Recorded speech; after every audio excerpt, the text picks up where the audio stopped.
Happy Saturday. My name is Callie. This is Luke, and I'd like to welcome you to another weekend of Clarinets, Cats, and Coffee.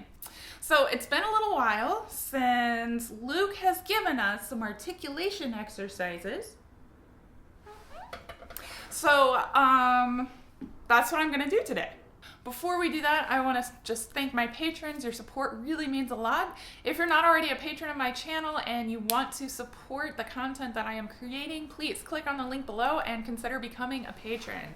I offer patrons lots of cool perks in addition to feeling good about supporting this channel.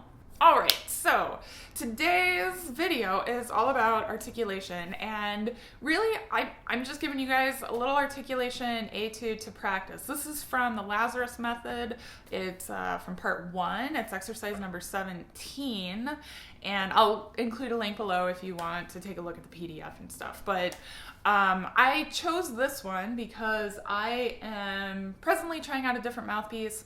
It's another BD5. I just kind of want to change things up, and I also want to have an extra mouthpiece on hand as well. So I'm trying this guy out, and I have been comparing both of these mouthpieces, and something like this with a lot of like jumping and a little bit of legato going through and a lot of staccato and articulation. It's kind of a good way for me to practice getting a feel for how to place things.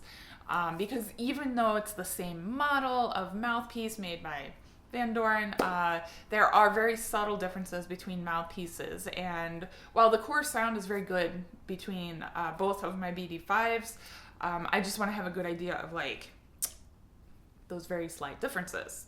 One of the things that I think about when doing something like this, you have all these like octave jumps, like in the first measure, ba-da-da-da-ba-ba-ba. And one of the things I do is slow this way down and think about the voicing of each note in each different register. And it's not so much think about the voicing, but rather imagine how each note feels to play with the best possible sound. And I try to imprint what that feels like into my muscle memory, so then when I speed it up, I don't have to think too hard about going from note to note to note. I just play it. I think about how the notes feel, and I play the music. So playing this slowly and thinking about how each note feels in, you know, my air and my embouchure would go something like this.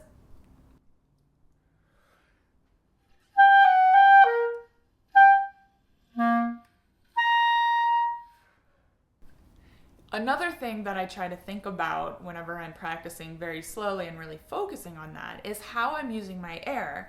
And another thing that I try to do is make sure that instead of pushing my air out for each note from up here, I try to make sure I am exhaling, just relaxing my air out. And of course, you do have to exhale with air support. But if you take a deep enough breath in, it's actually very easy to play with a relaxed breath that just whooshes your air forward.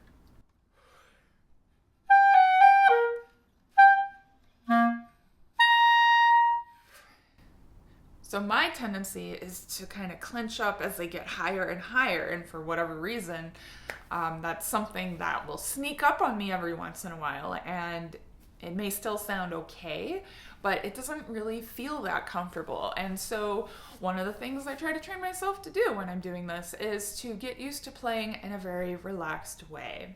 The other thing I'm trying to do is make sure that I am articulating on the same place of the reed every time that I tongue, using the top of the tip of the tongue, like the very, very front taste buds, right at the tip of the reed. And so you don't want to like poke the reed like this and kind of plug up the tip. If you guys could see Luke, he's laying on the floor right now showing his belly. He really wants attention right now. Anyway, so you don't want to like poke the tip of the mouthpiece and reed with your tongue, because then it's going to like hurt and make your tongue bleed and also not really sound that good. So if you're playing with your instrument at an angle, something like this, and your reed is kind of more pointed up toward the roof of your mouth, and that kind of frees up the tip of your reed to just kind of articulate very gently where your tongue naturally is. So you just aim a little bit more towards the tip of the reed with the tip of the tongue, and boom, you have a really nice, clean, and clear articulation. Now, if you're having trouble counting this, it's a good idea to count this in eighth notes and divide each measure up into 6 equal eighth notes.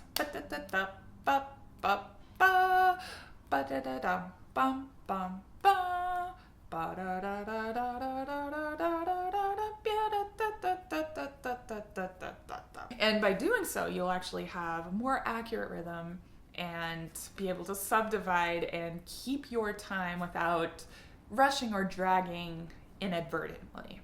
I will go ahead and play through this for you guys. I look forward to hearing those of you who are part of the Facebook group. I look forward to hearing you post your own videos of this on the Facebook group. And if you're not already part of the Facebook group, go ahead and click on the link below. It is free to join, and I love hearing you guys post the weekly excerpts.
Fun. I hope you enjoyed playing through this, and I hope you have fun practicing this week. Don't forget to post on the Facebook group, and I hope you guys have a wonderful weekend, a good week next week, and as always, happy practicing.